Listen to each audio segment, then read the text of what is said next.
একটা মৃত্যু, আর তা নিয়ে একটা গোটা দেশের যন্ত্রণা। চলুন আজ সেই গল্পটাই শোনা যাক।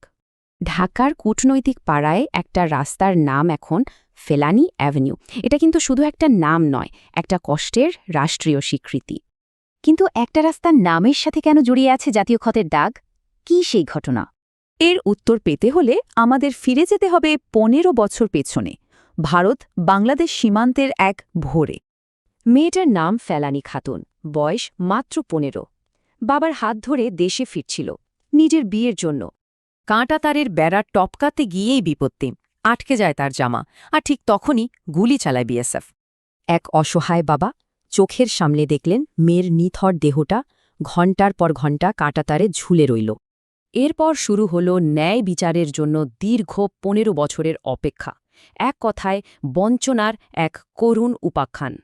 ভারতের সুপ্রিম কোর্টে বছরের পর বছর মামলাটা ঝুলে আছে। মানবাধিকার আইনজীবীরা একে বলছেন ভয়াবহ অবহেলা। এদিকে অভিযুক্ত বিএসএফ সদস্য কিন্তু ঠিকই মুক্ত, আর ফেলানীর পরিবার, তারা বয়ে বেড়াচ্ছে এক অমীমাংসিত শোক। ফেলানী মায়ের একটাই প্রশ্ন, আমার মেয়ে তো কোনো অপরাধ করেনি। এই প্রশ্নটা আসলে আজ পুরো জাতির। কিন্তু জানেন, এই গভীর শোকের মধ্য থেকেই জন্ম নিয়েছে ঘুরে দাঁড়ানোর এক অসাধারণ গল্প। ফেলানীর ছোট ভাই আরফান, সে প্রতিজ্ঞা করে বোনের মতো যেন আর কাউকে মরতে না হয়। আর এই লড়াইয়ে পরিবারটির পাশে এসে দাঁড়ায় বর্ডার গার্ড বাংলাদেশ, মানে আমাদের বিজিবি। এবং শেষ পর্যন্ত আরফান নিজের যোগ্যতায় ঠিকই বিজিবিতে যোগ দিয়ে তার স্বপ্ন সত্যি করেছে। আরফানের এই ঘুরে দাঁড়ানো আমাদের আবার মনে করিয়ে দেয় ফেলানী এভিনিউর কথা, এক অপূর্ণ প্রতিশ্রুতির প্রতীক।